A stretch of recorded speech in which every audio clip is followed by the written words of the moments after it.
There's been a lot of writing and videos made on the topic of narcissism over the past number of years, but I never see much attention given to the ancient story from which the personality trait derives its name. There's also a trend of demonizing the narcissist, with many videos explaining the ways that we can cut them off, shut them out, leave them, and even torment them. I don't see enough attempts to understand the inner life of the narcissist and to have compassion for what is, in reality, a tormented existence. And to me, this is the goal of depth psychology, to gain a deeper understanding of pathology so we can, with compassion, help the person or help ourselves find their way out of the underworld. In my quest to gain a deeper understanding of this phenomenon, I decided to follow the suggestion of James Hillman, who, following his teacher Carl Jung's advice, tells us to stick with the image. Because narcissism is one of the few, if only, personality disorders named for a mythical character, surely the myth itself must contain some valuable insights that can help us understand it on a deeper level. And if we understand it on a deep level, perhaps we can not only avoid the tragic fate of Narcissus ourselves, but also find some compassion for those afflicted with his curse. So, with that as our goal, let's leave behind the diagnostics and statistics of the psychiatric manuals and the how to's of pop psychology and return to this ancient tale to see what we can learn. For this exploration, I've used the telling of the Narcissus myth from Ovid's Metamorphoses, which seems to be the most complete and detailed account. It's certainly the most poetic. The version I drew from was translated by Charles Martin and published in 2004. Now, before we dive into the story, if you'd like to just read this article yourself, it's on my Substack, theveil.substack.com, and that's Veil as in Valley, Vale. Now, grab a cup of tea and let's dive into this ancient story. Here's my favorite teacup. Narcissus at 16 seemed to be both boy and man, and many boys and women desired him. But in his yielding beauty was such inflexibility and pride that no young man or woman ever moved him. Now, already we hear that Narcissus appears to be both boy and man at the same time, and it may seem normal for us in this day and age that a youth of 16 would be a kind of man-child hybrid. But it was perhaps an odd enough occurrence in the ancient world to warrant mentioning as the first thing we learn about Narcissus. In much of ancient Greece, a youth around this age would have been inducted into temple ritual and have apprenticed to a trade since about the age of 7. We also learn that Narcissus is prideful, stubborn, aloof, and emotionally distant. That he is still displaying these adolescent qualities in his young adulthood suggests that perhaps some crucial element was left out of his upbringing that would have initiated him into a fuller maturity. In today's world, largely due to the lack of functional rites of passage, we find many men who retain disagreeable adolescent qualities well into adulthood. And anyone who's met a truly narcissistic personality has likely experienced the uneasy, uncanny valley feeling that is evoked when encountering a grown adult who has the emotional maturity of an adolescent. Let's go back to the story. One day, Narcissus happened to be roaming the countryside when Echo happened by, and at the very sight of him grew hot. She secretly pursued him through the woods, her heat increasing as she overtook him, as torches smeared with highly flammable sulfur ignite themselves, brought near a flame. Now, side note here, Echo is a nature spirit who was cursed by the goddess Juno to be unable to keep still when someone spoke or speak at all before another did, repeating just the last words of any speech she heard. And this, of course, is where we get the definition of what we think of as an echo. Often she wanted to come on to him, accost him with endearments, tender prayers, but her nature won't permit such forwardness. Advances are denied her, though she may repeat in her own voice a sound she hears. Now, this passage about echo suggests something about the kind of person who is attracted to the narcissistic personality, that perhaps someone who is disconnected from their own voice and by extension unable to express their true self may be susceptible to enchantment by the glowing charm of the narcissist. That day, Narcissus was cut off from his companions and called out, "Anyone here?" "Here," answered Echo. Narcissus searches all around, astounded, cries out more loudly, "Come!" His cry returns. He turns around, but there's no one approaching. "Why do you run away from me?" he asks. And the very same words are given back to him. He halts, astounded by that other voice. "Here, let us come together," he cries out. And Echo gave her heart with her reply, "Come together," and leapt out of the woods, eager to give her words a little help by swiftly embracing the desired neck. He flees and fleeing cries, "Hands off, no hugs. I'll die before you'll have your way with me." In this exchange between Narcissus and Echo, we get a sense of the narcissist's refusal or inability to open to physical and emotional intimacy and their need to exert control over themselves and others. Both behaviors are defenses against vulnerability. They'd rather die than allow someone to have their way with them. Again, we discover another important insight into the narcissist's inner life. While they may appear invincible and heroically courageous on the outside, their grandiosity and confidence are usually masking deep insecurity, fear, and fragility. "You'll have your way with me," Echo replied. Spurned, shame-faced, she slips into the woods and hid herself, living alone in caves from that time on. And yet her love endured, increasing even by feeding on her sorrow. Unsleeping grief wasted her sad body, reducing her to dried out skin and bones, then voice and bones only. Her skeleton turned, they say, into stone.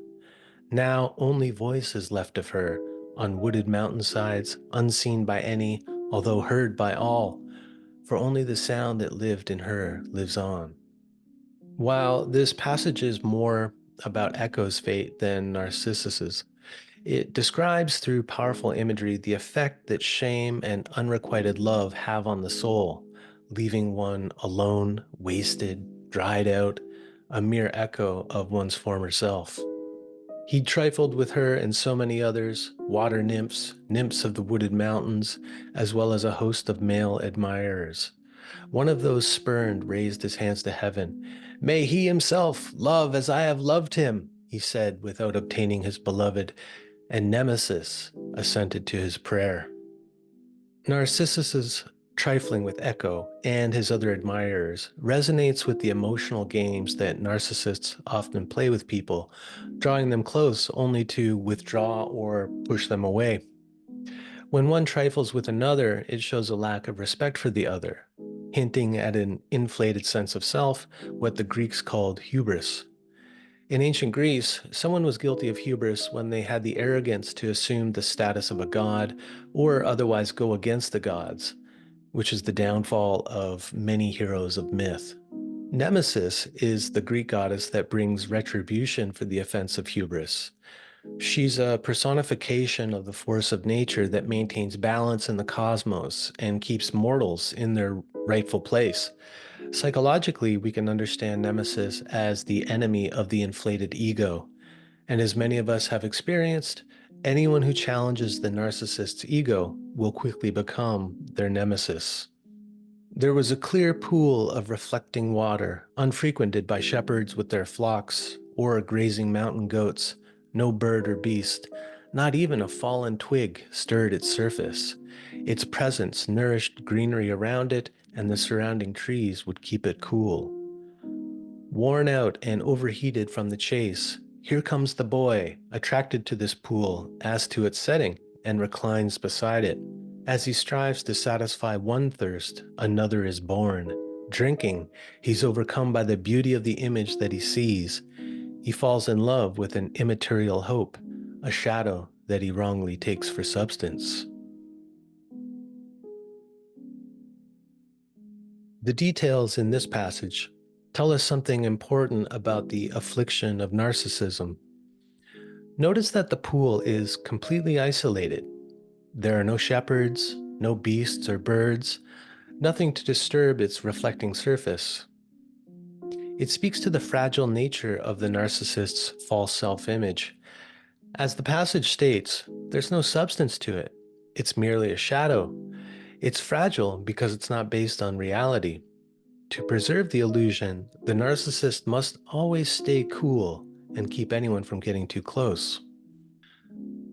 Transfixed, suspended like a figure carved from marble, he looks down at his own face. Stretched out on the ground, stares into his own eyes, and sees a pair of stars worthy of Bacchus, a head of hair that might adorn Apollo, those beardless cheeks, that neck of ivory, the decorative beauty of his face, and the blushing snow of his complexion. He admires all that he's admired for it is he that he himself desires, all unaware. He praises and is praised, seeks and is the one that he is seeking, kindles the flame and is consumed by it. Narcissus sees in his reflected image the qualities of the gods.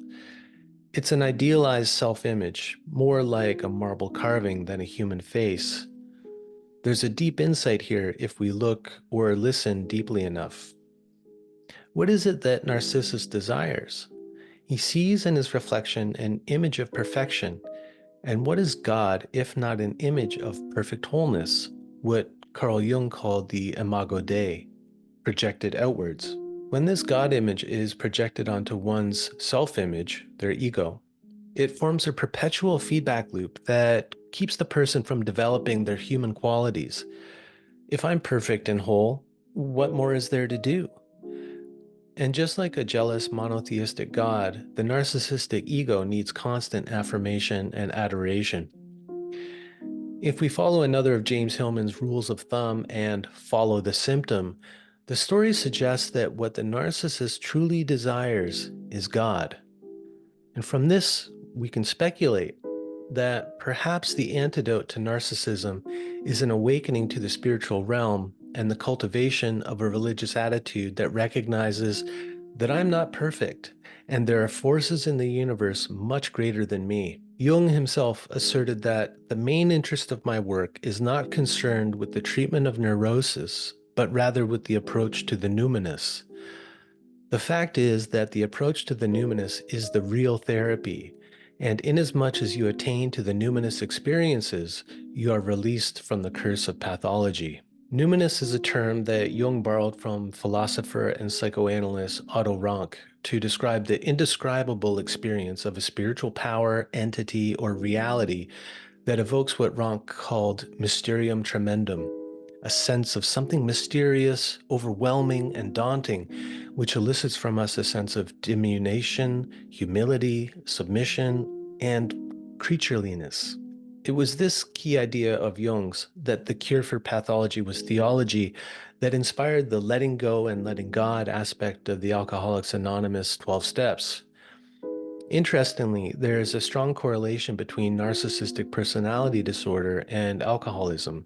So perhaps there's a corresponding treatment approach that could also help the narcissist recover. If the root of narcissism is hubris, an inflated self-image, then perhaps it needs to be brought down to earth, its bubble burst by a humbling encounter with the numinous. As Jung commented, the experience of the self is always a defeat for the ego.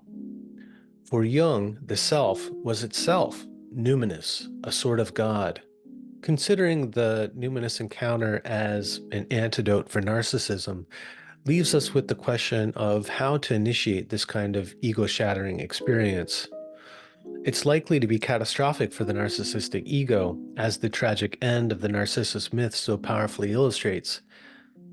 The old meaning of catastrophe is a turning downward or overturning.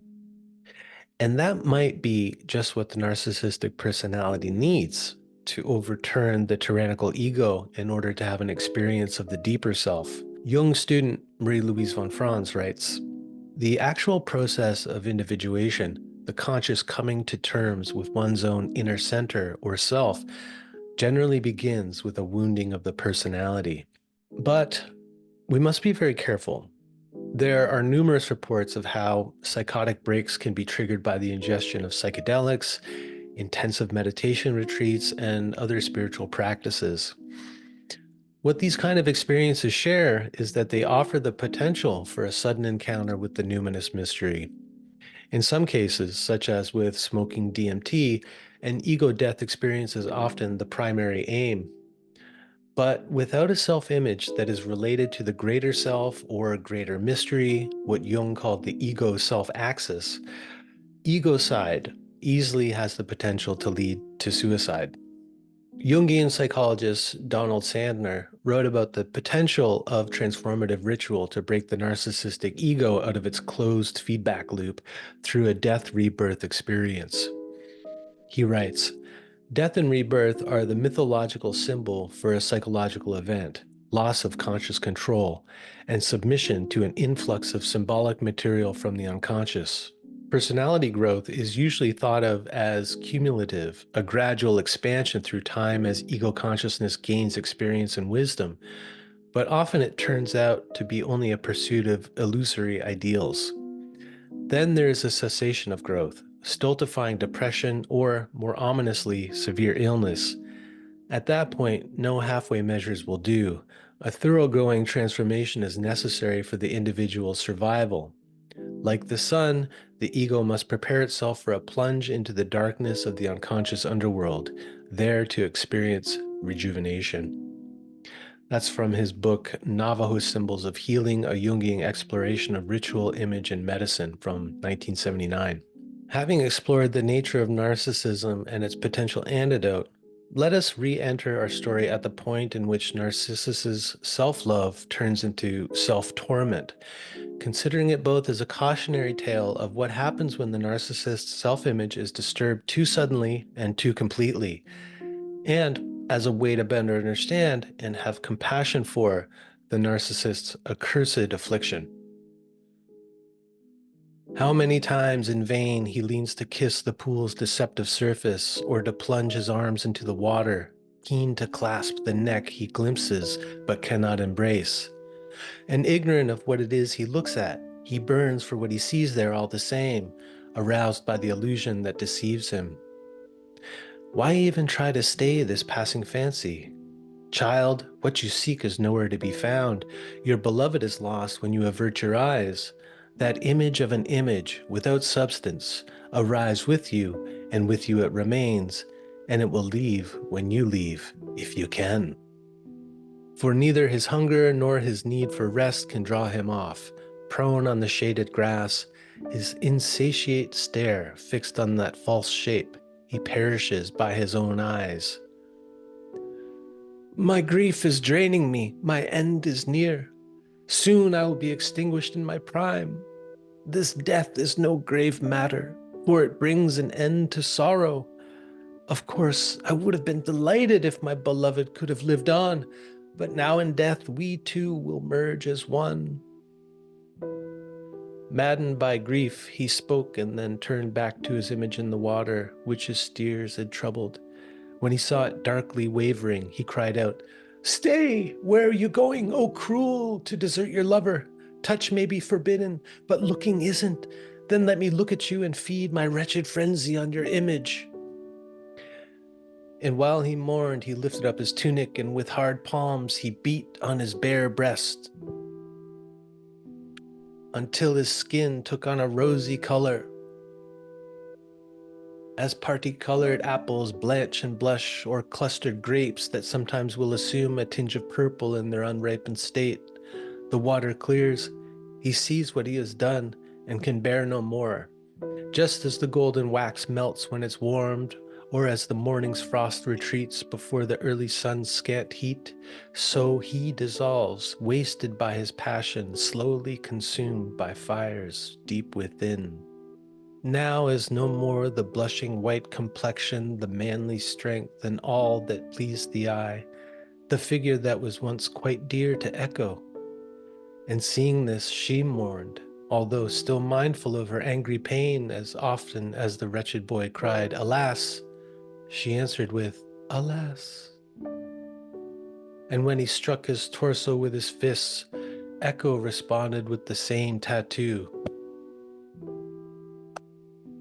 His last words were directed to the pool. "Alas, dear boy, whom I have vainly cherished." Those words returned to him again, and when he cried, "Farewell, farewell," cried Echo back. His weary head sank to the grass. Death closed those eyes transfixed once by their master's beauty, but on the ferry ride across the Styx, his gaze into its current did not waver. The water nymphs, his sisters, cut their locks in mourning for him, and the wood nymphs too, and Echo echoed all their lamentations. But after they'd arranged his funeral, gotten the logs, the bier, the brandished torches, the boy's remains were nowhere to be found. Instead, a flower, whose white petals fit closely around a saffron-colored center. Well, thank you for joining me in this practice of storytending, this ancient myth of Narcissus. And if you enjoyed this and you want to hear more stories, please leave a comment below and like and subscribe to this video and the channel. Thank you so much for joining me. Until next time.